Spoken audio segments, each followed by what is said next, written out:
13장요. 창세기 13장 132페이지네요. 창세기 12장 7절. 뭐 앞부분 본문이 계속 이어진다는 걸로 참조하면 될 것 같고요. 13장의 근거가 창세기 12장 7절이잖아요. 13장의 사건이 뭐하고 관계된다? 12장하고 관계된다는 걸 확인할 수 있습니다. 동시에 12장의 근거였던 베드로전서 1장 4절이 관계된다는 걸까요? 관계가 없다는 걸까요? 관계가 있다는 겁니다. 그래서 13장의 또 다른 근거인 계시록 21장 1절하고도 관계가 된다. 그럼 거기 13장 14절에서부터 18절에 보시면은요.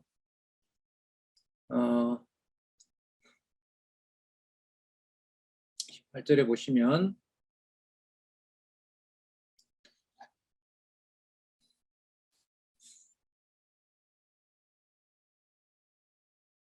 아브라함이 땅과 자손에 대한 언약을 바꿔서 무엇을 쌓는다? 단을 쌓는다는 말이 나오죠. 그죠? 단을 쌓는다는 말은 누구의 이름을 부르게 했다 이 말이죠. 여호와의 이름을 부르게 했다 이 말인 거예요. 그럼 오늘 강조했던 구절을 또 강조할 수 있어요. 13장에 보니까 새하늘과 새 땅에 처음 하늘과 처음 땅이 없어지게 하고 오직 여호와의 이름만 부르게 하는 땅이 내려온다고 했으니까 아브라함이 어떤 사건이 끝나고 단을 쌓으면서 누구 이름만 부르게 만들어 놓는다. 여호와 이름만 부르게 만들어 놓는다. 아까도 말씀드렸지만 교회의 비밀은 여기에요. 제가 봤을 때. 누구 이름을 누구 중심으로 부르도록 누가 한다? 여호와의 이름을 여호와의 방법으로 여호와의 중심으로 여호와께서 부르게 한다. 그래서 나 외에 다른 신을 두지 말라고 하는 첫 계명의 완성자는 누구이시다? 여호와이시다. 여호와이시다. 이 감이 좀 있었어요, 제가. 이 감이 좀 있는 상태에서 그 포항성진교회에서 이제 1권 가지고 강의를 하는데 진짜 여호와 주어가 쫙 깔려 있는 거예요. 그래서 이제 속으로 지금 뭐 공개적인 제안도 지금 드려놓고 지금 그 성경신학 총소회도 뭐 공식적으로는 얘기 안 했습니다만은 적어도 늦어도 내년부터는 그 신약의 170군데 저자가 제안해 놓은 게 있거든요. 그 문헌도 가지고 있어요. 그렇게 번역한 분 그것도 가지고 있어서 170군데는 무조건 여호와 이름으로 신약 성경이 번역이 돼야 된다. 그리고 대한성서공회에다가도 제안을 하고 학회에서도 제안을 좀 할 생각입니다. 여호와 계시라고 얘기를 하는데 여호와라는 게 히브리 사람, 지금 이스라엘 사람들은 쓰고 있거든요. 이스라엘에서 보내준 성경을 제가 가지고 있는데 히브리어로 번역한 마태복음부터 요한계시록에는 여호와 개념이 나옵니다. 그러니까 그 사람들이 제일 먼저 어쨌든 여호와 이름을 쓰고 있는 거죠. 자, 이제 좀 다른 얘기입니다만은 다시 돌아오면은 여호와께서 언약하신 것을 사람이 손을 대지 않는 성경 본문으로 보면 처음 하늘과 처음 땅을 없애기 위한 것을 아브라함에게 보여주기 위해서 모든 약속은 이루어주지만 아브라함이 결국에 가서 여호와의 이름만 부르게 한다.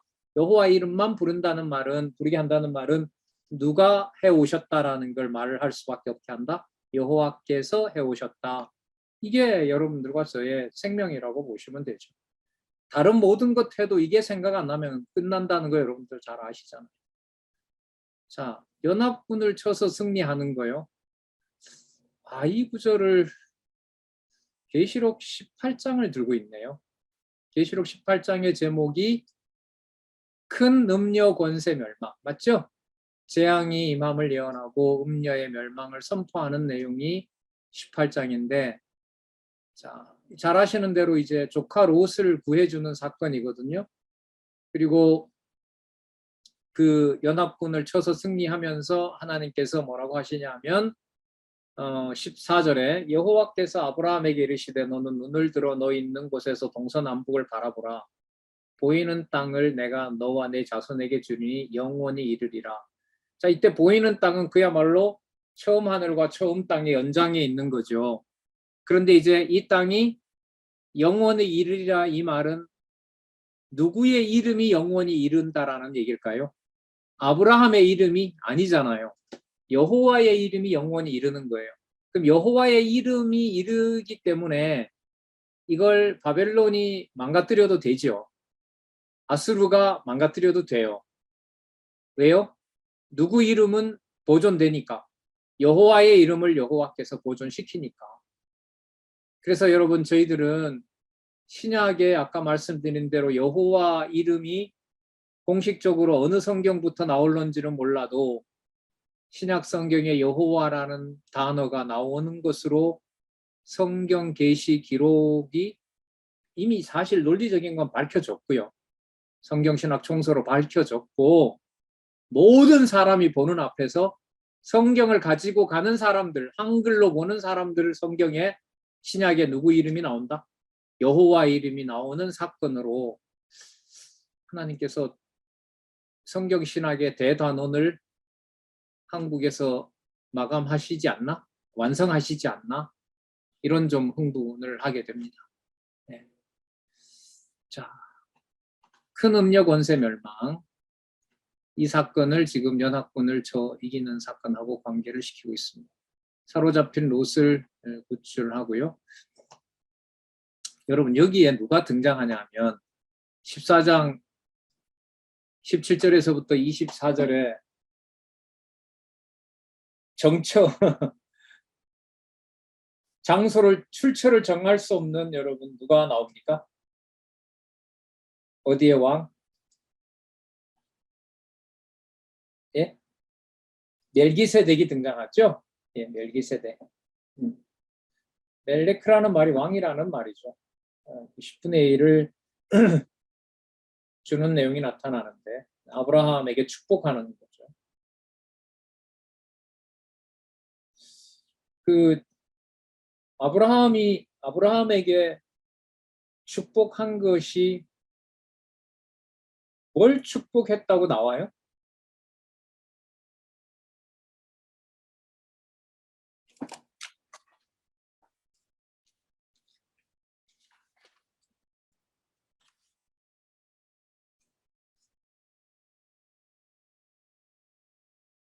(18절) 볼게요. 살레망 멜기세덱이 떡과 포도주를 가지고 나왔으니 이 사람이 가지고 나왔네요. 살레망 멜기세덱이 떡과 포도주를 가지고 나왔으니 그는 지극히 높으신 하나님의 제사장이었더라. 좀 무서운 얘기 할까요? 아브라함이 돌단을 쌓아서 여호와 부를 때 멜기세덱이 있었을까요? 없었을까요?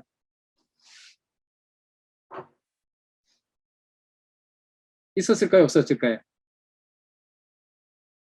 히브리서에 보면 있었습니다.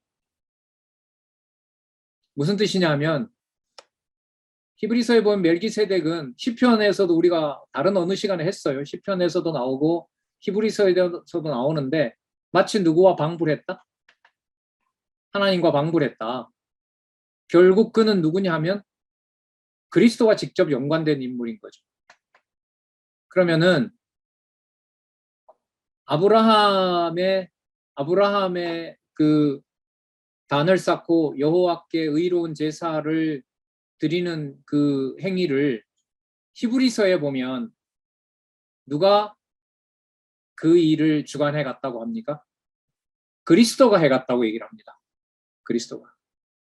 그러니까 모세가 바로 궁에서 나온 것도 히브리서에 가면 누구 때문에 살인자로 쫓겨나온 건데 사실 살인자로 쫓겨나왔거든요. 창세기에서 보면.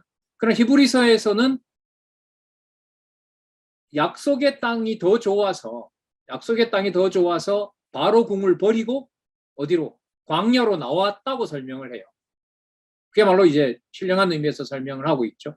자, 그럼 그것까지 생각을 해본다면 하나님 아들과 방불한 제사장, 히브리서 7장 2절에서부터 3절까지 나온다고 여기 주석해주고 있잖아요. 그러면 이 경우로 보면은 아브라함이 제단을 쌓고 하나님한테 여호와 이름을 부르게 할 때 그 아브라함의 제단의 보증을 누가 서준 거가 되는 거예요? 그리스도가 서준 거예요. 히브리서가 들어오면. 그러면 히브리서가 들어온다는 말은 아브라함의 언약을 이루는 그게 그 모형으로 끝나는 것이 아니라 핵심은 누구 이름을 어디에서 부르게 한다? 하늘로부터 온 멜기세덱이니까.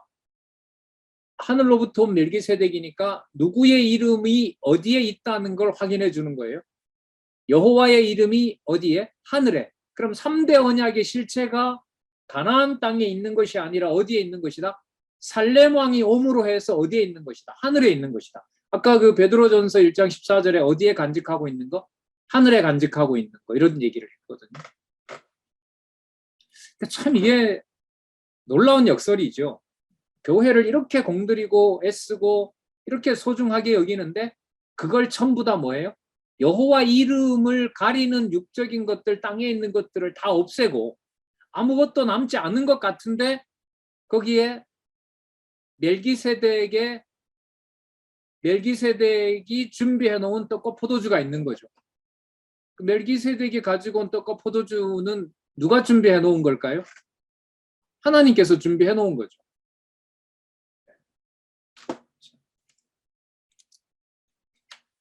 떡과 포도주가 여러분 어디에 있어요? 이 떡을 나중에 장막 지을 때 진설병이라고 들어보셨어요? 매일 성전에 갖다 놓는 거.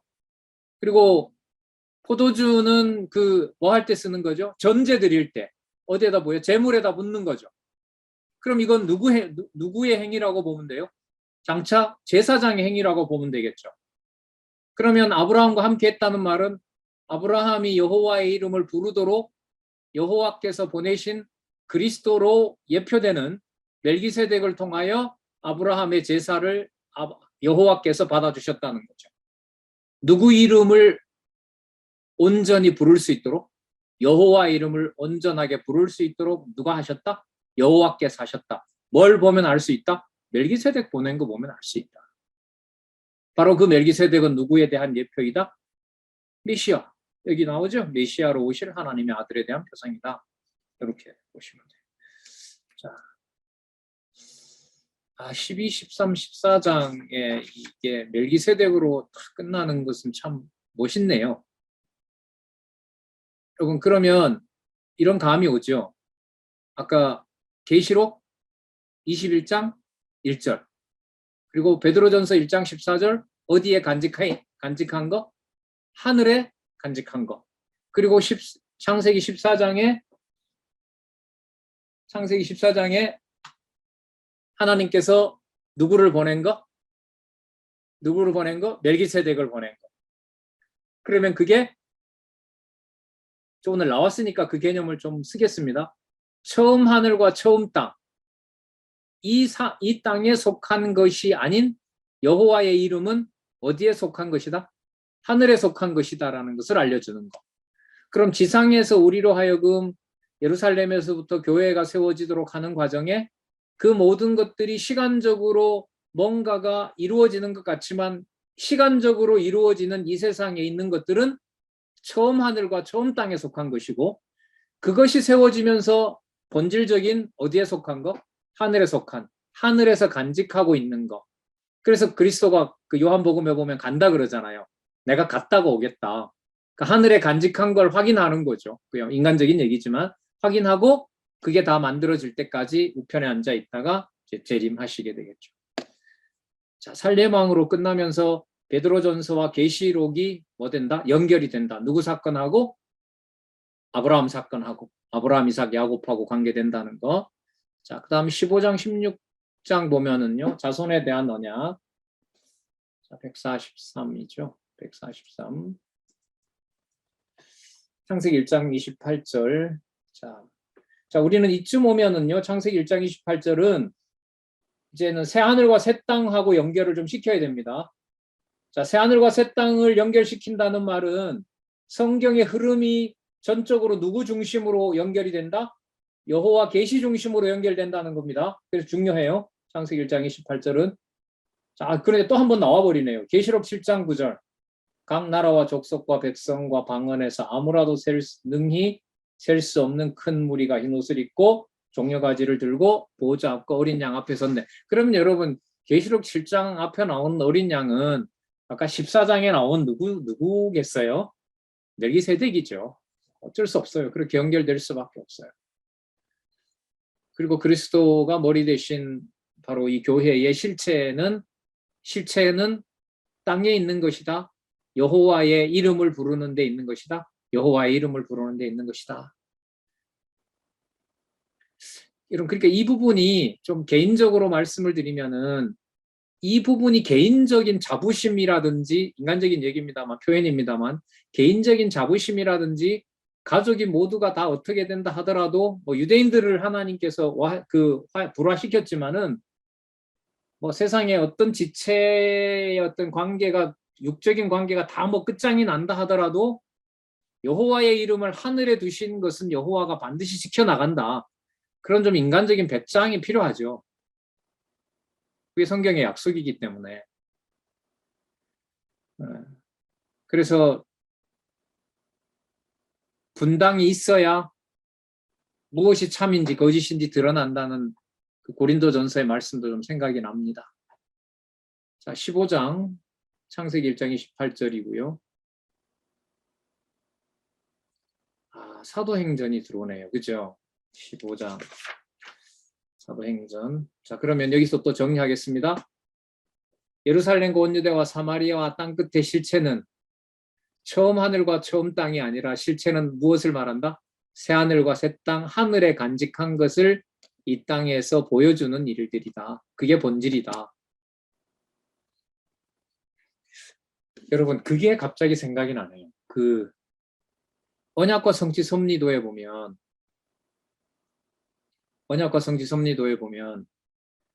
두 번째 동그라미가 큰 두 번째 동그라미가 무슨 설명이 나와 있죠? 실체적 언약 성취잖아요. 맞아요? 실체적 언약 성취거든요. 어디서부터 어디까지 가는? 창조부터 심판까지 가는 거예요.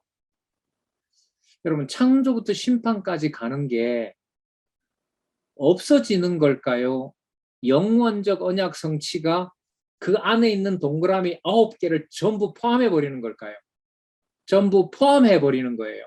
자, 좀 희한한 얘기인데 한번 이해를 좀 하시리라고 보고 좀 해보겠습니다. 가장 작은 동그라미 있죠. 가장 작은 동그라미가 계시록 21장으로 가면 무슨 동그라미하고 일치할까요? 제일 바깥 동그라미하고 하나가 된다고 보시면 돼요. 그러면 뭐와 뭐가 없어진 것이 아니라 영원적 언약 성취 안에 들어가는 거죠. 실체적 언약 성취와 모형적인 게 없어지는 것이 아니라 마지막 영원 천국 안에 뭐가 되는 거예요? 다 포함이 되는 거죠. 포함이 되는 거죠. 그러면 뭐 했다고 할 수 없어요? 사라졌다는 말도 맞죠. 하지만 사라졌다는 말은 나머지 모든 9개의 동그라미가 어디 안에 전부 다 들어가 있는 거예요? 영원적 언약 성취 동그라미 안에 다 들어가 있는 거죠. 그 사건의 실체가 이 사건의 실체가 뭘 통해서 확정된다고요? 교회. 이게 교회의 비밀입니다. 제가 볼 때는. 예. 자, 그래서 사도행전을 여기서는 이제까지 베드로전서나 계시록 7장 6절이나 계시록 21장을 가지고 봤을 때 15장 사건은 사도행전을 말을 하더라도 이 사도행전을 말하는 이 사건이 어디에 속한 것만을 말하는 것이 아니다. 땅에 속한 것만을 말하는 것이 아니다. 그래서 그 디모데후서에 나오죠. 교회는 진리의 기둥과 터다라는 진리라는 말이 너무너무 중요하고 좋다는 생각이 들어요. 네. 그래서 우리는 지금 아까도 계속 말씀드리지만 아까부터 여호와 글자가 인쇄되는 날 신약 성경에 그러면 여호와 계시인 성경의 비밀이 다 완결되는 날 같아요. 어떻게 하면 좋아요, 이 날을? 글쎄요, 우리 40년이 아니죠.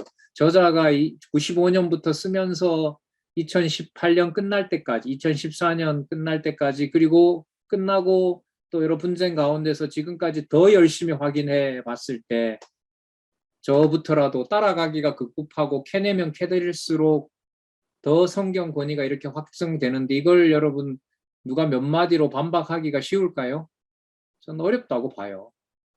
오히려 이걸 건드리는 게 시간 낭비고 좀 충실하게 따라갔으면 좋겠다 이런 생각이 자꾸 듭니다. 자, 보겠습니다. 자손 언약 이루시는 걸 한번 보도록 하겠습니다. 15장과 이제 16장이 자손에 대한 언약인데 15장은 그 자손 번성을 언약하는 내용이고요. 16장은 하갈이 아들을 출산합니다. 하갈이 이스마엘을 출산하죠.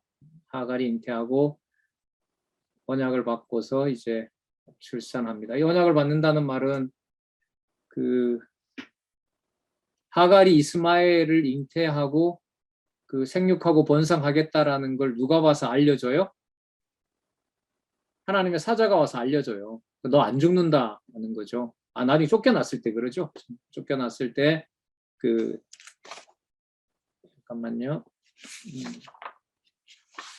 맞죠. 도망을 가다가 이제 거기서 언약을 받잖아요. 16장 10절에 여호와의 사자가 또 그에게 이르되 내가 네 자손으로 크게 번성하여 그 수가 많아 셀 수 없게 하리라. 그러니까 언약 자손이 아닌데 생육하고 번성하는 언약을 이 하갈에게 준단 말입니다.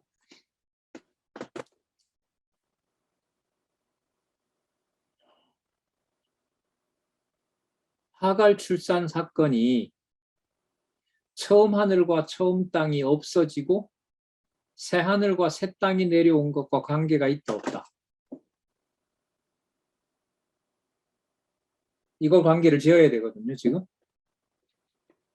자, 그럼 오늘 오전에 했는데 갈라디아서 4장을 잠시 사용하도록 할게요. 갈라디아서 4장에 보면 하갈이 낳은 자는 육적으로 낳은 자라고 얘기를 하고요. 사라가 낳은 자를 뭐로부터? 자유하는 여자로부터 낳았다라고 얘기를 합니다. 자, 이렇게 정리하면 빠르겠네요. 하나님께서 아브라함에게 하갈을 통해서 왜 출생하도록 하나님이 했을까요? 우리가 너무 잘 아는 얘기잖아요. 언약은 누가 이룬다? 그럼 아까 말씀했던 게 맞아요. 여호와의 언약은 여호와만 이루세요. 여호와만 이룬다라는 걸 이른바 아브라함의 실수라 불리는 누가 태어나게 한다는 거예요? 이스마엘이 태어나게 하시는 거죠. 진짜 어디에 속한 것, 자기 욕심으로 낳고 자기 바램대로 낳는 것은 어디에? 이 땅에 속한 것이고 여자 종을 종년이라 그러나? 어쨌든 종의 여자로부터 태어난 그 자녀는 누구 자녀가 아니다? 언약 자손이 아니다. 언약 자손은 그러면 이제까지 배웠던 걸 붙여야 되는 거예요. 언약 자손은 어디에 속해야만 돼요? 하늘에만 속해야 돼요. 맞죠? 하늘에만 속한다라는 말은 누구 이름만 부르도록 해야 돼요? 여호와의 이름만 부르도록 해요. 그러니까 처음 하늘과 처음 땅은 없어져야 될 것을 누굴 통해서 알려주는 거예요? 이른바 아브라함의 실수로 태어난 그리고 집안에서 내어 쫓아버리는 누구 사건? 이스마엘 사건에서 보여준다. 이렇게 보시면 돼요. 그 이스마엘의 번생은 또 다른 맥락에서 설명을 할 수 있고 그까지는 안 가도 돼요. 제가 볼 땐 여기서는. 아브라함의 실수로 처음 하늘과 처음 땅에 이 땅에 속하는 것으로 여호와의 언약은 이루어지지 않는다. 여호와께서 하늘에 간직하고 있는 준비한 것은 오직 약속으로 되는 것이다. 아까 누구를 보낸 것처럼 누가 준비하고 있는 것처럼 멜기세덱을 통해서 준비하고 있는 것처럼 그럼 멜기세덱은 가나안 땅에서 자라난 사람이에요? 아니면 하나님이 보낸 자예요? 하나님이 보낸 자죠. 자, 그것하고 뭐하고 관계가 대조가 된다는 거예요? 하갈을 통해서 누구를 낳는 사건? 이스마엘을 낳는 사건하고 관계가 되는 거죠. 그렇게 대비를 하면 된다고 봅니다. 자, 그 다음에 17장에서부터 20장까지 통치 언약 내용이 나오는데 창세기 1장 28절. 자, 우리 통치 언약쯤에 오면 아까 나왔던 베드로전서와 요한계시록 7장과 요한계시록 21장 내용을 통해서 통치는 아브라함의 경우를 통해서 어디에 있는 것에 맞춰져 있다? 하늘에 있는 것에 맞춰져 있다. 어느 정도로? 처음 하늘과 처음 땅은 다 끝낸다. 사람이 마음 둘 수 있는 것, 마음 둘고자 하는 이스마엘과 같은 욕심으로 자기가 이루려고 하는 것은 하나님이 뭐 한다? 다 내쫓아 버린다. 내쫓아 버린다라는 말은 언약 자손으로 남긴다, 없애버린다. 없애버린다. 더 이상 언약 자손이 아니다라고 알려주신다. 자, 그러면 거기 계시록 근거를 또 들고 있네요. 계시록 17장에서부터 22장 주의 승리와 왕국인데요. 17장, 18장 음녀의 출동과 멸망, 19장, 20장 만왕의 왕으로 승리, 21장, 22장 아까 21장 본문 봤죠? 왕국의 모습과 약속. 이게 창세기 1장 28절에 언약하신 내용이 아브라함을 통해서 계시록 17장에서부터 22장이 이루어질 것을 여기서 지금 설명하고 있는 거예요. 자, 이게 구조가 어떻게 되냐면 창세기 1장 28절, 창세기 처음, 계시록 22장 마지막, 그 사이에 누구 사건? 아브라함의 통치 언약. 그럼 이건 답이 벌써 나오죠. 아브라함의 이 통치는 그럼 어디에 속한 거겠습니까? 처음 하늘과 처음 땅이 없어졌다고 해버렸으니까 어디에 속한 거? 새 하늘과 새 땅, 하늘에서 내려오는 것. 여기에 초점이 맞춰지죠. 그게 바로 통치 언약과 보호입니다. 자, 여러분 이 17장 내용이 뭐냐면 열왕의 출생을 언약하는데 17장 자 한번 볼게요. 계시록 21장에 있는 그 새하늘과 새 땅, 하늘에 간직하고 있는 땅, 그게 일단 나왔기 때문에 창세기 1장 28절은 아브라함 사건에서 하늘에 속한 것이다는 것을 그것을 위한 이제 언약이다라는 걸 생각을 하면서요. 이 17장 사건을 한번 보도록 하겠습니다. 여러분 이게 17장이 그 내년 이맘때쯤 이삭이 태어난다는 얘기거든요. 그러니까 내용으로 보면 누가 태어난다는 거죠? 자손 언약을 이룬다는 내용입니다. 자손 언약을 이룬다라고 하지 않고 지금 이 제목을 보시면은 17장의 제목이 뭐냐 하면 열왕의 출생을 언약하는 거예요. 그러면 자손 언약이 아니라 무슨 언약이 이루어진다는 거죠? 통치 언약이 이루어진다는 거예요. 오전에도 뭐 강조를 많이 했는데 지금 이쯤 되면 자손 땅 통치 언약이 분리가 될까요? 하나가 될까요? 하나가 되죠. 왜? 이삭을 낳는 사건이 자, 그 구절을 하나 찾아보고 말씀을 드릴게요. 그 사라를 뭐라고 부르죠? 17장 16절에 보면 내가 그에게 복을 주어 그로 내게 아들을 낳아주게 하며 내가 그에게 복을 주어 그로 뭐가 되게 한다? 열국의 어미가 되게 한다는 거잖아요. 그러면 단지 이삭을 낳는다는 것이 아니라 누구를 낳는 거죠? 왕자를 낳는 거죠. 국모가 되는 거잖아요. 그야말로. 열국의 어미가 된다는 거죠. 그러니까 무슨 언약이 다 들어가 있는 거예요. 자손 언약, 땅 언약, 통치 언약이 모두 들어가 있다고 보면 됩니다. 그리고 본 김에 한 구절 더 볼게요. 17장 19절. 하나님이 가라사대 아니라 내 아내 사라가 정녕 내게 아들을 낳으리니 너는 그 이름을 이삭이라 하라. 내가 그와 내 언약을 세우리니 그의 후손에게 뭐가 된다? 영원한 언약이 되리라. 이렇게 얘기를 하고 있습니다. 자, 처음 하늘과 처음 땅이 사라지고 새 하늘과 새 땅을 근거로 든 이상 자, 17장 사건도 사라에게 열국의 어미라 그러고 열왕이 출생한다라고 하는 이 언약은 이 지상에서 이루어질 나라가 아니라 어디에서? 하늘에서 이루어질 언약과 하늘에서 이루어질 바로 그 내용에 대한 성취다라는 걸 알 수가 있습니다. 그리고 마태복음 1장 1절에 보면 아브라함과 다윗의 자손 예수 그리스도의 세계라 이렇게 나오는데 지금 17장의 아브라함은 단지 자손을 낳는 자입니까? 아니면 통치 언약을 이루는 조상이 되는 겁니까? 통치 언약을 이루는 그 조상이 되는 거잖아요. 그러니까 다윗만 왕이 아니라 아브라함도 통치 언약을 이루는 자가 돼요. 그러니까 여기에 자손, 땅, 통치 언약이 모두 다 들어가게 되는 겁니다.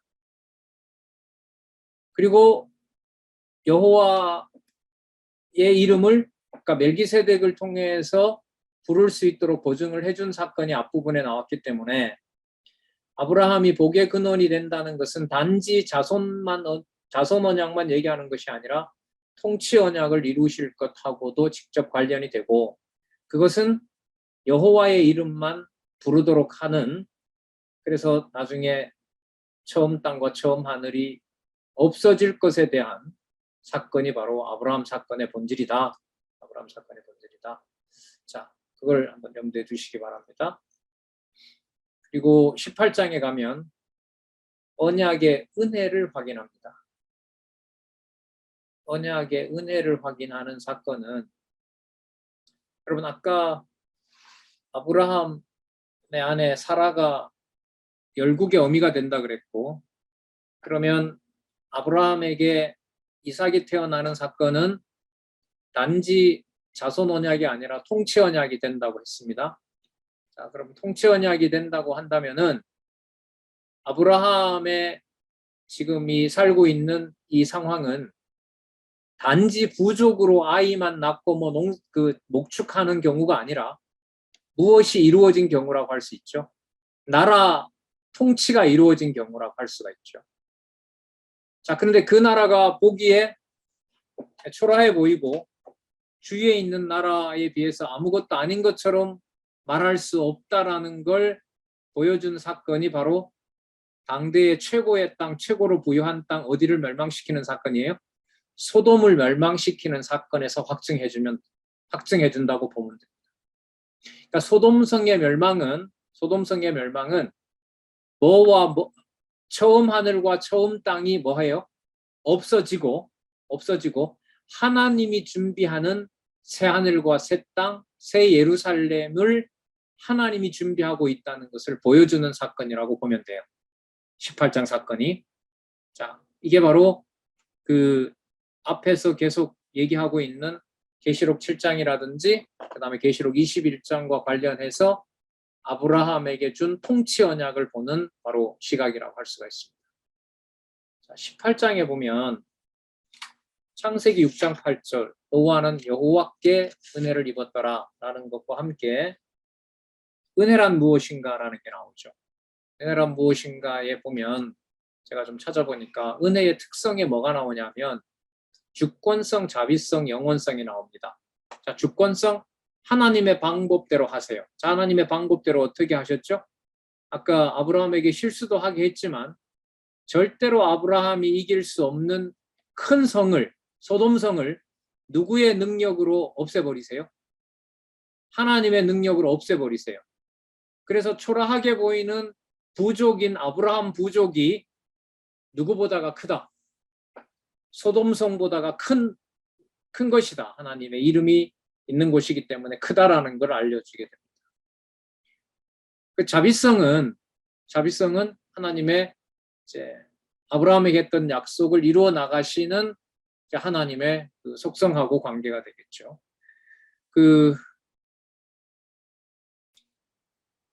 이 소돔성이 멸망하면서 하나님이 누구를 살려주죠? 조카 롯을 살려주잖아요. 아브라함이 뭐의 근원이 된다고 얘기를 하셨어요? 복의 근원이 된다고 하셨죠. 그러니까 진짜 복의 근원이 되는 것이 가장 안전해 보이고 부하게 보이는 소돔 땅에 가서 살면 되는 줄 알았는데 롯의 입장에서 보면 누구에게 함께 있는 것이 하나님의 은혜가 함께 하는 것이다? 아브라함에게 함께 있는 것이 하나님의 은혜가 있는 것이다 라는 것을 조카 롯을 통해서 보여주고 있는 거죠. 그리고 영원성은 아까 말씀드린 대로 계시록이 들어오면서 이 모든 것은 하늘에 간직하고 있는 것에 대한 뭐다? 예표로서의 모형과 그림자다. 자, 이렇게 해서 소돔성 사건이 아까 뭐하고 연결된다? 열국의 어미 다음에 나오는 다음에 소돔성 멸망이 나온다. 어느 성이 더 크다? 어느 부족이 더 큰 나라다? 아브라함의 부족이 더 큰 나라다. 그게 실체다. 그게 실체다. 그래서 그 누가복음 얼마 전 강론에 그게 나왔잖아요. 많은 헌금을 하는 자들보다 두 렙돈 내는 그 과부의 연보가 훨씬 더 크다라고 우리 확인한 바도 있습니다.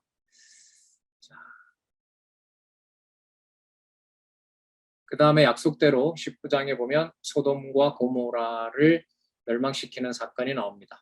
자, 창세기 15장 6절이 근거죠. 아브라함이 여호와를 믿으니 여호와께서 이를 그의 의로 여기셨다. 여기서 아브라함이 여호와를 믿었다라는 게 아브라함이 자기 의지로 여호와를 믿었다 이런 내용이 아니고요. 아브라함이 누구 이름을 부르게 해주세요? 여호와의 이름을 부르게 하죠. 여호와의 이름을 부르게 하는 그 사건에서 누구의 이름이 부각이 되니까 여호와의 이름이 부각이 되니까 그 여호와의 이름을 부각된 것을 보는 아브라함이 뭐가 되는 거예요? 의로운 백성이 되는 거죠. 그러니까 누구 이름이 아니면 의가 불가능해요. 여호와의 이름을 여호와의 이름으로 부르지 못하게 하면 그게 의가 될 수는 없는 거죠. 그런 의미에서 이제 그것을 의로 여긴다는 겁니다. 그러니까 여호와의 이름을 부르게 하느냐 부르게 하지 못하게 하느냐 그건 전적으로 누구에게 있어요? 여호와께 있는 거죠. 그런데 아브라함을 보면 진짜 그 상황들이 여호와의 이름을 부르게 하는 상황이 더 많아요. 여호와의 이름을 부르지 못하게 하는 어렵게 하는 상황이 더 많아요. 후자이잖아요. 이삭도 그렇고 야곱도 그렇고. 그러면 하나님의 교회도 인간적으로 보면 어렵게 하는 그것이 누구 이름을 부르게 하는 최고의 방법일까요? 여호와의 이름을 부르게 하는 최고 방법이라고 할 수가 있겠죠. 자, 그래서 19장 1절에서부터 22절까지 소돔성 멸망을 준비해서 도망치라고 하고요. 그 다음에 멸망해서 롯을 생존하도록 하는 그 내용이 나타납니다. 자, 그러니까 소돔성 멸망은 어느 나라가 더 크다? 여호와의 이름이 있는 곳이 더 큰 나라다. 가장 큰 나라다. 새하늘과 새 땅은 공간이 좋고 장소가 좋은 게 아닙니다. 본질은. 누가 준비했으니까 누구 이름만 부르게 되는 여호와께서 준비하셨기 때문에 여호와의 이름만 부르게 되기 때문에 그게 바로 여호와의 자손으로 언약 자손이 가지고 있는 특권요? 특권? 세상의 모든 걸 다 버리게 하고 남게 해주는 그야말로 마지막 은혜의 실체라고 할 수가 있겠죠. 계속 이 근거 구절이 사실 좀 어려워요. 자, 20장 보겠습니다. 자, 그랄에서 선대받는 것은 아시는 대로 그랄 왕 아비멜렉이 그 공모인 사라에게 손을 대지 못하게 하는 사건이죠. 그 아브라함의 행위로 보면 그 소돔과 고모라까지 봤는데 인간적으로는 참 믿음이 없는 사람이죠. 그죠? 그 큰 소돔과 고모라가 망하는 걸 봤다면은 진짜 누가 살아계신 것만 생각하면 여호와가 살아계신 것만 생각하면 이런 실수를 안 해야죠. 인간적으로 보면. 그런데 우리는 이 답을 오늘 알았어요. 아브라함이 여호와의 이름만 부르도록 하기 위해서 아브라함은 끝까지 뭐 하게 한다? 이 세상에 속한 것에서 그냥 매몰되게 해버린다. 자기 기준으로 자기가 살려고 부인을 다시 사라를 부정한 거 아니에요. 그러면 열국의 어미가 된다고 했는데 아브라함이 포기했으니까 누가 열국의 어미임을 보호해줘야 돼요? 여호와께서 보호해 주셔야 되죠. 그래서 이 저자가 그런 권면을 많이 하시잖아요. 이 성도님들한테. 죽게 됐으면 여호와 앞에서 그냥 두 손 도발 다 들고 여호와의 이름만 부르시는 게 좋지. 이렇게 수준 높은 성경신학 배우고 이것저것 기웃한다는 게 기웃기웃하는 게 얼마나 속된 말로 못 팔리는 일이냐 이런 얘기를 하시는 게 바로 이 맥락에서 설명을 할 수 있죠. 그런데 실제로 여호와께서 19장에 소돔과 고모라 망하는 거 보고 또다시 누가 실수하게 해요? 아브라함이 실수하게 하죠. 그러니까 그 실수가 아니라 더 큰 것, 더 차원이 높은 곳에 계신 누구의 존재, 여호와의 존재를 그냥 각인시키는 거예요. 머릿속에 그야말로 그냥 막 도배를 해버리는 거라고 보시면 돼요. 그 살았고 운동력 있는 말씀이 관절과 골수를 찔러 쪼갠다라는 게 가장 정확한 표현 같아요. 21장에서 26장이요. 참 이거요. 20장 근거 에베소서 1장 3절. 이거 어떻게 할까요? 창세전으로 가네요, 이거는. 여러분 앞부분 내용이 내용상으로 창세기 1장 28절에서부터 아브라함 사건이 창세기 1장 28절에서부터 범위가 어디까지 가죠? 계시록 마지막 장까지 가잖아요. 실체적 언약 성취 안에서 아브라함을 해석을 했거든요. 지금 20장에 오면 방식이 뭐냐면 창세기 12장 3절에 복의 근원이 된다고 아브라함에게 했던 그 약속을 그 복의 근원이 어디에 있는 것이다? 에베소서 1장 3절. 창세전에 있는 것이다라고 얘기를 하잖아요. 맞죠? 찬송하리로다 하나님 곧 우리 주 예수 그리스도의 아버지께서 그리스도 안에서 하늘에 속한 모든 신령한 복으로 우리에게 복 주시되 4절부터 뭐가 나옵니까? 창세전에 이렇게 나오잖아요. 신령한 복. 자, 글 아래서 선대받는 내용의 근거치고는 너무 많이 하늘로 비약한 거 아닌가요? 그냥 언약하신 대로 보호했어 뭐 이렇게만 얘기해도 될 텐데 그랄 왕에게 보호받는 사건, 자, 하나씩 한번 연결시켜 볼게요. 여러분 더 이상 사라가 아니라 누구의 어미? 열국의 어미. 그러니까 무엇을 전제로 한 선대받는 내용? 나라를 전제로 한 그랄 왕에게 패배당하지 않는 것. 맞죠? 열국의 어미가 보호된다는 말은 나라가 뭐 한다는 걸까요? 보호된다는 거잖아요. 그럼 아까 소돔과 고모라하고 연결이 돼요. 소돔과 고모라를 멸망시킨 것은 작은 나라라고 말하면 안 된다. 누구의 이름이 있으니까? 여호와의 이름이 있으니까. 그렇게 비굴하게 사라를 지키지 못하고 네가 그 나약함으로 인해서 아브라함이 그랄랑에게 아내를 뺏겼지만 그 아내는 열국의 어미이므로 그 나라는 절대로 뭐 할 수가 없다. 다른 나라의 지배를 당할 수가 없다. 그래서 아브라함이 빼앗겼던 아내를 누가 찾게 해줘요? 여호와께서 찾아서 돌려보내는 거죠. 그러니까 이게 무슨 사건하고 유사한 점이 있죠? 소돔과 고모라가 큰 성인데 그걸 뭐 하는 사건? 무너뜨려 버리는 사건과 더 큰 권력을 가지고 있는 그랄 왕에게 열국의 어미가 잡혀갔지만 열국의 어미를 뭐 해주는 사건? 보호해주는 사건. 두 가지 다 누구의 능력으로만 되는 일로 정리할 수 있죠? 여호와의 능력으로만 정리하는 일, 그 정리가 되도록 하는 사건이라고 보시면 되죠. 자, 그래서 에베소서 1장 3절은 우리 주 예수 그리스도의 아버지, 하나님을 우리 주 예수 그리스도의 아버지라고 하고요. 자, 그리스도 안에서라고 얘기를 합니다. 하늘에 속한 모든 신령한 복이라고 얘기해요. 이건 3대 언약과 연관이 되는 거죠. 자손 땅 통치 언약. 그걸 누구에게 또 복을 줘요? 우리에게 복을 줘요. 그러면 이게 지금 창세전 상황인데 창세전 그리스도 안에서 하늘에 속한 모든 신령한 복은 아담과 아브라함에게 줬던 뭐하고 관계됩니까? 3대 언약하고 관계가 되죠. 그런데 그 나라가 미미하다 하더라도 그 나라를 절대로 작다 하게 해요? 작다라고 말하게 합니까? 절대로 작다라고 말하지 못하게 합니까? 절대로 말하지 못하게 합니다. 어떻게 해요? 여호와의 이름이 있는 거니까. 두 가지 사건.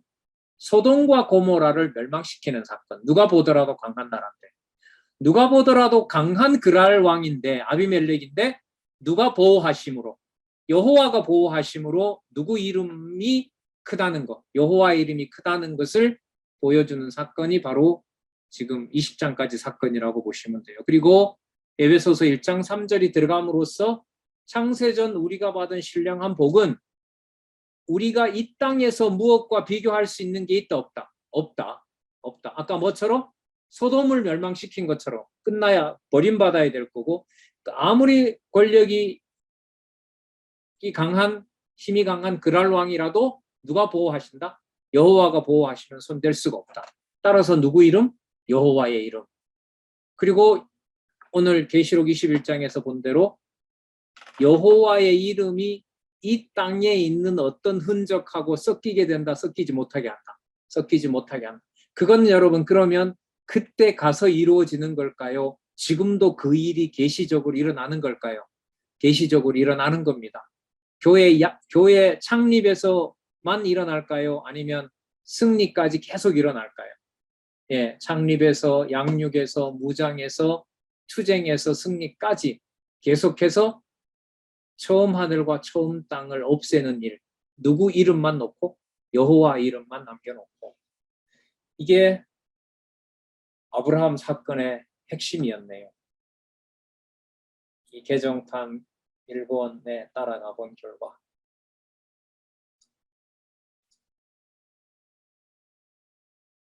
예.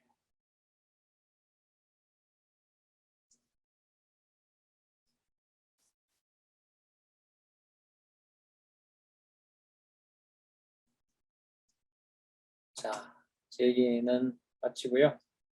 여러분들 혹시 질문이 있으면 하겠습니다.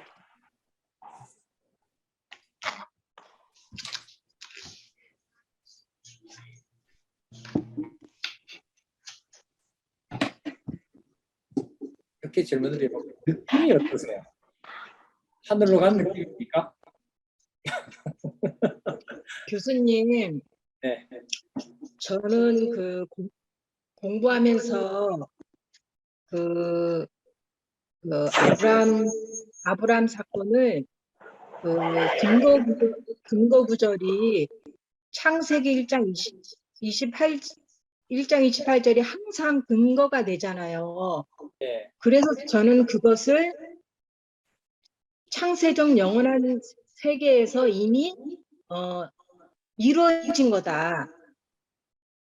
그렇게 이 언약을 아담에게 약속을 한 거지 성취해 주는 건 아니잖아요. 그러나 그 언약이 반드시 예수 그리스도로 인해서 성취될 것을 확증시켜 주기 위해서 그 모형과 그림자를 보여주는데 그게 지금 배우는 구약의 근거인데 예를 들어서 가나안 땅의 그 언약을 본다면 그 선민의 열조 중에 아브라함에게 가나안 땅을 언약하신 그 사건이 실체에서는 첫 아담이 타락을 했음에도 마지막 아담 메시아에 의해 영원한 새 땅을 기업으로 주실 언약에 대한 예표로서의 모형과 그림자이다. 그래서 여기에서 첫 아담이 타락했다는 그 의미는 반드시 심판의 개념이 들어가야 되고 보호의 개념이 들어가야 된다. 그러면 이 타락이라는 것을 없어져야 되는 것. 그 다음에 인간에게 어떤 여지가 하나도 없다는 것. 그 다음에 죄인일 수밖에 없다는 거. 그 다음에 선지서를 보면 때리는 게 되겠고, 열왕기상하에는 그렇게 이타방로가 멸망할 수밖에 없는 그런 걸로 본다면, 그렇다면 인간에게는 그 어떤 것도 남지 않는데 보호를 한다는 것은 여호와의 능력과 여호와의 방법으로만 보호를 하시는 거예요. 다 죄인인데 그 중에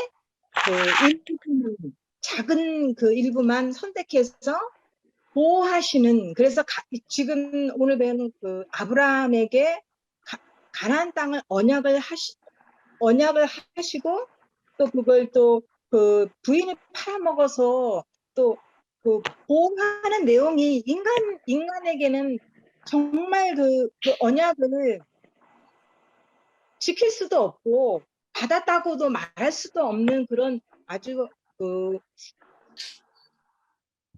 어떤 여지가 없는 상태에서 하나님께서는 그때 하나님의 방법으로 보호를 하시는 거잖아요. 그게 은혜고 그 보호하는 방법이 하나님의 주권적 방식인데 그게 실력인 거고 실체적인 거고 그게 은혜라는 거잖아요. 그래서 저는 그 은혜가 그 교회에게 죄인 만들어서 보호해 주셔서 언약 자손은 반드시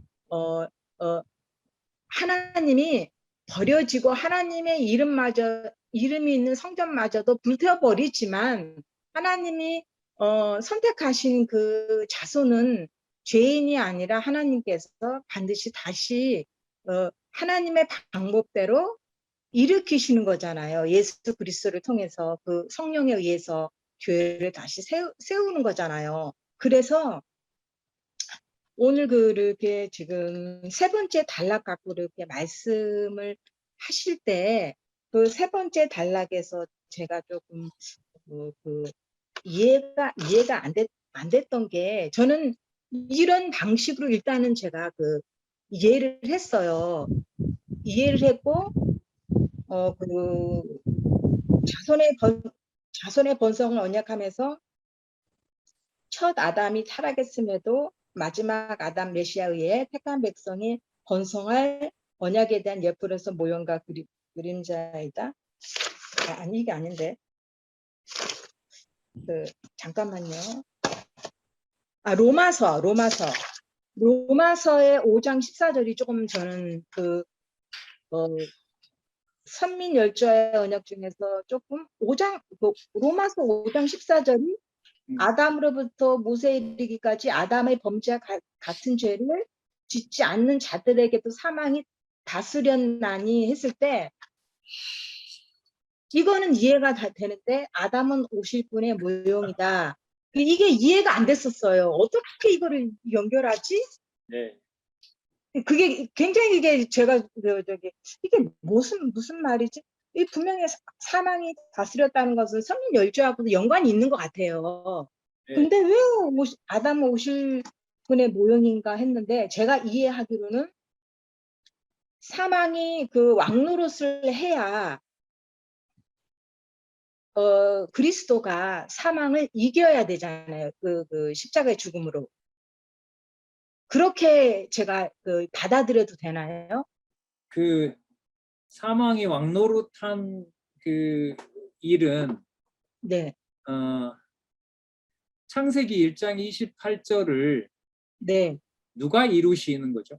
하나님이 이루시는 거잖아요. 그렇죠? 네. 하나님이 이루시는데 방법이 뭐냐 하면 아담을 어디에 맡깁니까? 사단에게 맡기죠. 네. 맡기죠. 이 두 가지가 모두 누구에게 이루어지냐 하면 그리스도에게 이루어진단 말이죠. 그러니까 그리스도가 오실 자의 표상이라고 하는 말은 아담에게 줬던 3대 언약을 이루시는데 언약 자손들을 전부 어디에다 맡긴다는 거예요?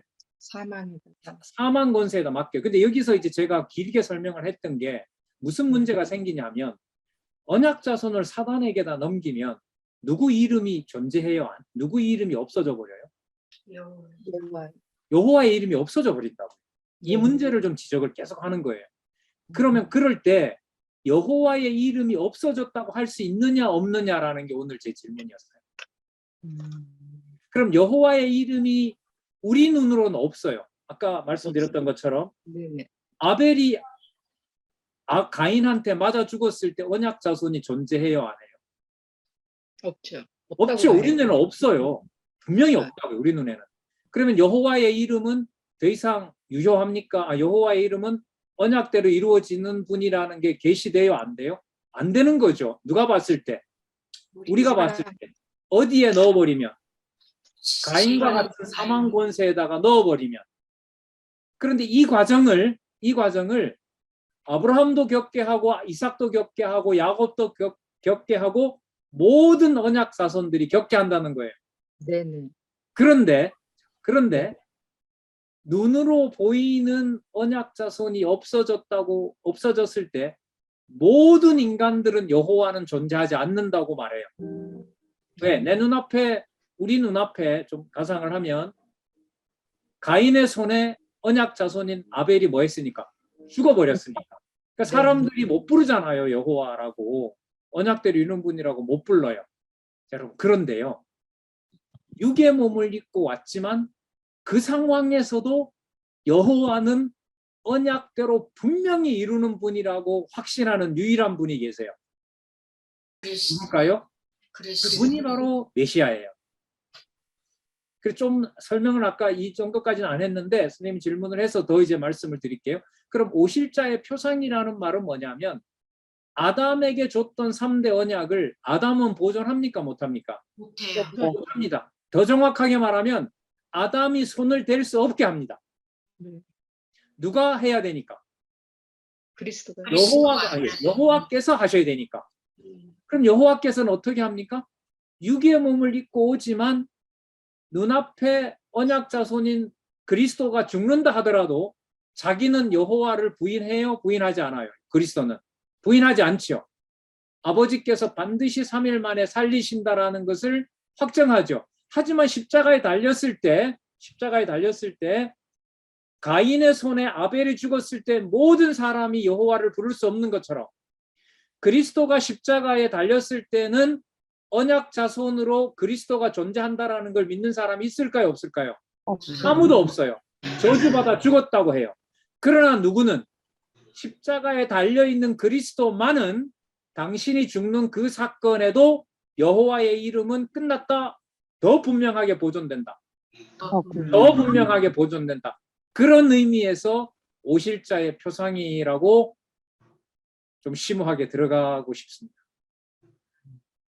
그러면 아브라함 실수한 거, 이삭 실수하는 거, 실수 나중에 야곱이 속이잖아요. 눈이 어두워가 속이게 하고 야곱은 그야말로 뭐 많은 사례를 통해서 그렇게 하는 것이 결국은 사망 권세에다 맡겨서 어느 인간도 여호와의 이름을 부를 수 있는 자격이 없도록 아까 선생님 얘기한 대로 죄 아래다 둔 거고요. 반대로 육의 몸을 입고 이 땅에 왔지만 유일하게 여호와의 언약이 끝난 것처럼 십자가에 자신을 내어 맡기는 그 상황에서라도 여호와는 반드시 언약대로 이룬다라는 것을 확신을 가지고 확증한 한 분, 그분이 바로 누구다? 오실자의 표상인 예수 그리스도다. 그래서 여호와만 예, 여호와의 이름을 여호와께서 부르게 하신다.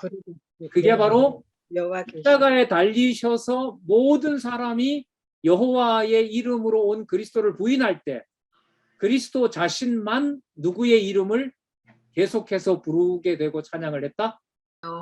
여호와의 이름, 아버지의 이름을 부르게 한 것이다. 그러면요. 예. 제가 소그룹이 있는데 거기에서 그 요한일서를 공부하는데 교회가 그 투쟁하는데 그 배경은 뭐 핍박은 말할 것도 없고 거짓 선지자들도 많고 거짓 지도자들도 많고 될 수 있으면은 그 택한 자들까지 데려가려고 그러고 또 뭐라고 또 얘기하시냐면 그 택한 자들도 너희가 하늘에 영원한 생명을 가지고 있다 이렇게 얘기를 하시면서 너희의 죄가 너희의 앞으로 지을 죄 너희가 죄 없다 하지 말아라. 그러면은 나하고 그리스도하고 상관이 없다. 너희가 지을 죄 앞으로 지을 죄까지도 다 그리스도께서 영원한 제물이 되신다고 얘기하면은 그러면은 그거하고 오늘 하는 거하고 그 연관을 지어 본다면 앞으로 우리가 신약 시대 성령 시대에 살고 있고 뭐 가정교회로 본다면 정말로 보여지는 우리가 요한일서도 보고 또 우리 그 가정교회도 보면서 그러면 결국은 어떠한 상황이 일어나더라도 우리는 그거에 대해서 뭐라 그래야 되죠? 이해할 수가 없지만 하나님께 은혜를 받은 자는, 보호를 받고 은혜를 받은 자는 그 상황이 성령께서 그냥 깨닫게 해 주시는 거다. 그러면 보이는 상황이 어떠한 상황인 그 요한일서로 보면 굉장히 갈수록 그 교회 승리로 갈수록 그 교회가 그 믿는 자가 없잖아요. 그렇지만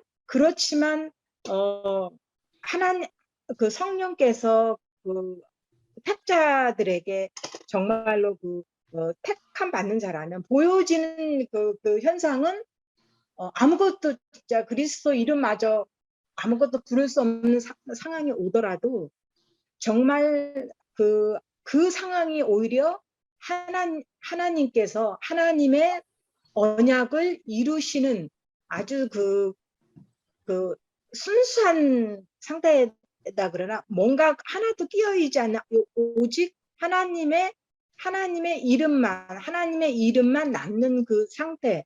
그래서 택자들은 결국은 어떠한 상황이라도 이런 얘기를 가끔 누가 하셨는지 모르겠지만 두 분 중에 하시는지 모르겠지만 내가 어떠한 상황이 되더라도 여호와 이름만 기억나게 해달라는 게 그게 그렇게 나오는 건가? 자, 거기에서요, 선생님, 하나만 더 생각을 해야 될 게 여호와의 이름만 부르게 하는 게 네. 그리스도가 십자가에서도 불렀어요, 안 불렀어요? 불렀죠. 십자가에서도 아버지를 부정했어요, 안 했어요? 안 했죠. 네.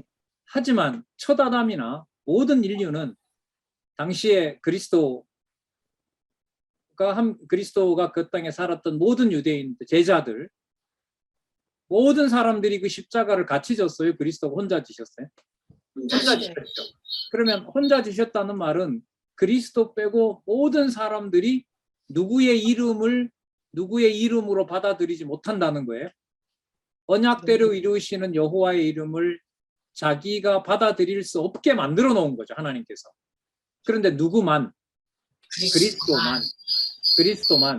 그리스도만 당신이 운명하신이라고 하는 순간까지도 누구의 이름으로 그 사건을 받아들이도록 한 거죠?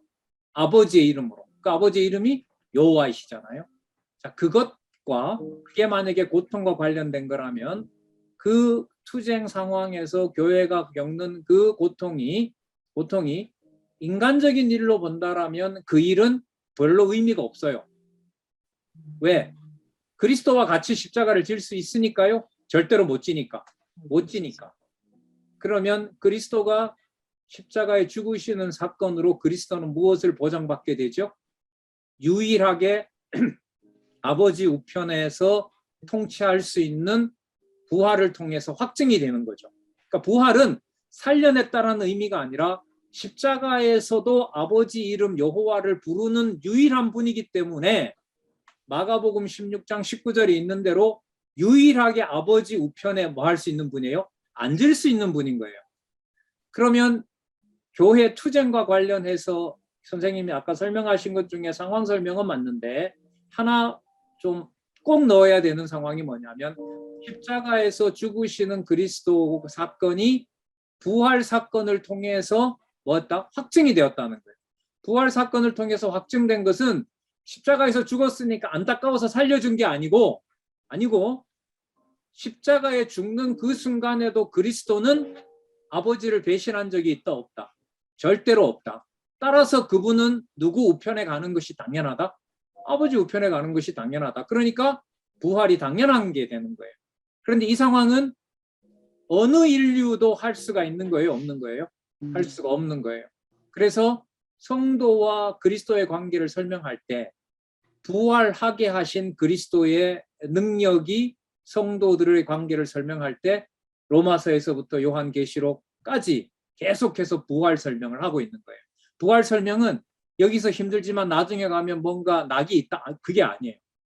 오직 그리스도만 그가 죽는 상황에서 극한 상황에서라도 한 번도 아버지를 부인한 적이 없는 유일한 언약 자손이고 그분이 왕이 되시고 그분이 통치자 되신다는 사건을 확증해 준 것이 바로 부활 사건이기 때문에 그래요. 그래서 아까 설명하신 것 가운데 부활 사건이 꼭 들어가야 돼요. 누구 중심의 부활요? 그리스도 중심, 아버지 중심의 부활. 그냥 힘드니까 견디다 보면 천국 옵니다. 그런 맥락이 아니에요. 그러니까 그러니까 제가 얘기했던 지금 말씀드렸던 게 그 초점을 그 교회에다가 두는 것이 아니라 교회의 머리이신 성도에게 그리스도에게 두는 것이 아니라 네네 성도에게 두게 되면 오늘 나왔던 개념으로 보면 처음 다 하늘과 처음 땅인 거예요. 네 그렇죠. 그렇죠? 이해가 되시죠? 그쵸. 처음 예. 하늘과 처음 땅에. 그러면 새 하늘과 새 땅으로 가려면 가는데 우리는 못 간단 말이죠. 우리가 보장할 네. 수 있는 건 아니에요. 근데 이 땅에 왔는데도 그리스도는 이 땅에 왔고 헛것처럼 보이는데도 그의 본성은 전적으로 어디에 속한 거죠? 새 하늘과 새 땅에 속하는 유일한 분인 거예요. 그 유일한 분이라는 걸 무엇로 확증해 줬어요? 죽는 순간에도 아버지 뜻으로 받아들이고 그러므로 아버지 우편에 가서 앉으신 거예요. 그게 부활 사건이에요. 누구 중심의 부활 사건이 아까 선생님 얘기하신 대로 교회를 설명할 때 지체 중심에서 가는 것이 아니라 어디에서? 머리 중심에서 머리 살펴보는 거예요. 그런 면에서 좀 보면 냉혹하죠. 지체가 무슨 일이 벌어지더라도 머리는 변동이 있을까요? 없을까요? 없어요. 두렵네요. 두렵죠. 네. 물론 두렵죠. 두려운 게 뭐냐 하면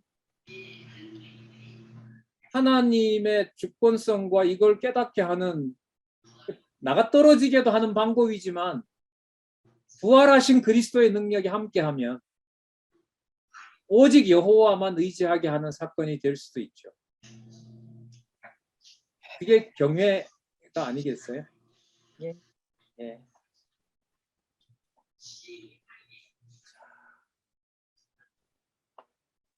우리 노건사님들 이 시간까지 참 세미나에 참석을 하시고 너무 감사합니다. 제가 인간은 전혀 자유의지가 없어. 제가 큰 절을 올리고 싶을 정도로 대단들 하시네. 예, 오늘은 너무 여기까지 하도록 감사합니다. 하겠습니다. 도 보시면서 하여튼 더 좀 가깝게 말씀을 들었으면 좋겠습니다. 아무튼 그 세 번째 단락으로 그 구절로 그 엮으실 때 참 탁월하시다. 많이 배웠습니다. 더 많은 게 있겠죠. 다시 또 우리는 네. 오늘 너무 감사했어요. 새 하늘과 새 땅과 처음 네. 하늘과 처음 땅 그거 구분을 예, 확 갈라주셔가지고 너무 감사해요. 네. 알겠습니다. 네, 수고들 하셨습니다. 잠시 기도할까요? 하나님 감사합니다. 저녁 시간까지 진리의 말씀으로 귀한 동역자들과 우리 저희들 함께하게 해주셔서 감사드립니다. 깨닫게 해주시는 말씀의 깊이로 보면 인간의 입은 다물어지고 오직 머리에 하나님 이름만 여호와 이름만 기억나는 일을 또 한 번 경험했습니다. 도저히 우리의 힘으로 감당할 수 없사오니 여호와께서 지켜주시고 진리의 말씀도 꼼꼼하게 분명하게 이해하고 또한 보존하고 가르칠 수 있도록 전해줄 수 있도록 하나님 붙들어 주시고 또 이 밤 무더운 밤이지만 편안한 잠자리 될 수 있도록 지켜주시고 보호해 주시옵소서. 하나님 자녀로 믿어지게 하시고 살아가게 하신 것 다시 감사드립니다. 예수님의 이름으로 기도드렸습니다. 아멘. 네. 네. 감사합니다. 감사합니다. 안녕.